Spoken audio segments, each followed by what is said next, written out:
right, Tracy, thank you. Back in the kitchen now with Jenna, owner and chef of Four Birds Bakery. All right, so we did the breakfast sandwich in the first kitchen segment, and now you got what looks like some dough, maybe a pizza crust or something, or a pie crust or something up your sleeve. Yes, so we have a little bit of pie dough. Today we want to talk about how to make your own hand pies. We're doing a pop-up on March 14th in honor of Pie Day. That's great. So we're going to be serving breakfast sandwiches as well as little hand pies. I like these little hand pies. Yes. And perhaps this is something we could maybe attempt to do? Yes, 100%. Okay, so I like that. The thing that I love about hand pies, you can have them as a snack, you can have them for breakfast. The fillings are virtually endless. Okay. So if you look at the recipe that we submitted, this is for a traditional pie dough. And that'll be on our website, indiestyle.tv, in a few hours. Exactly. And I feel like a lot of people talk about how to make it, but they don't talk about all the different things that you can do with it. So we've already made the dough. You want to make sure that it is cold. Keeping those different ingredients cold with the butter and the flour and everything. Does it keep everything together? It does, and then it also creates the flaky layers that everybody loves. Ah, yes. So you want to make sure everything's super cold. Important. Okay. And then as far as what to fill it with, today we're going to fill it with a little bit of chorizo from Smoking Goose and some cheese and sweet potatoes. But before we do that, we want to brush our crusts with a little bit of egg wash. Okay. Egg wash really acts as kind of your glue to hold everything together. Is that just an egg, or is it like egg and a little bit of water? Just an egg. Okay. Yep. So you want to brush just a little bit. You really don't want scrambled eggs here. Right. I mean, you could. I mean, you could. I mean, if you're doing a breakfast one, that's absolutely fine. So you just want to brush that really well. And then today we're going to use just a square cutter. Okay. You can use any size that you want. And then we've all made the burritos before where we fill it way too full and everything runs out the edges. For me, it was quesadillas over the weekend. Or quesadillas, yes, yeah. So you really want to make sure that you don't fill this too full. You're really going to look at it and say, oh, that's not enough. But trust me, you can eat a few of these. So you just want to take a small amount and put it in the middle.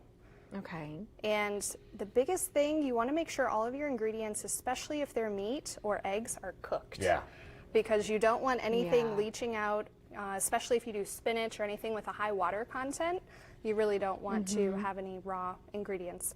And then this has already been brushed with a little bit of egg wash, and this is going on the top. And then it's kind of like a ravioli. Oh, yeah. Okay. Yeah, you just want to press it in all the way around. And then the egg wash, if you put it on the top, also creates that nice sheen that you see on a lot of baked goods.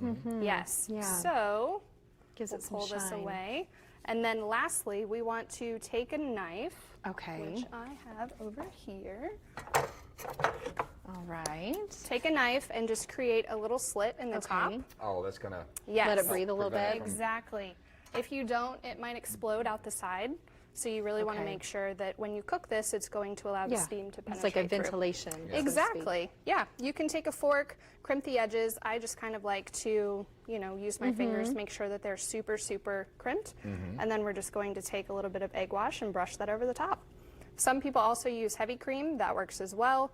I find that, I find that it helps brown. I don't really achieve a nice sheen with that as much as I do the egg wash. Okay. Now, what about temperature-wise? Because my fear is, ooh, I'm going to burn it on the outside before it's ready to go. Correct. So you want to make sure that you cook through everything. So you want something that's nice and low, 325. Convection oven is best because it's going to help circulate all that air. And then if your interior filling is also cooked, then that's going to help to make sure that everything's already cooked through. And I like how you said endless possibilities with this. You could fill this with all kinds of things. Oh yes, you could do vegetarian, sweet, savory. You could do breakfast, lunch. It's great for kids if they're running, to different practices and things. And then if you don't want to mess with all this, you can just go to our friends at Pots and Pans who also make them. There you go. Yeah. If you don't have a convection oven, do you recommend do you turn them at all in case you got a hot spot or something? Yes. So I would probably, this one of this size will cook for about 10 to 15 minutes. So I would just rotate halfway through.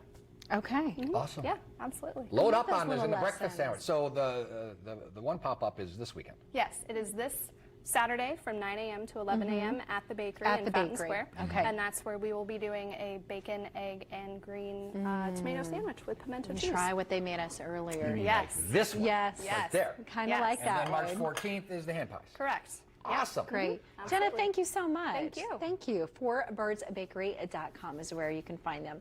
All right, don't go anywhere. We're going to be right back with some of your Facebook comments as we continue talking about our question of the day.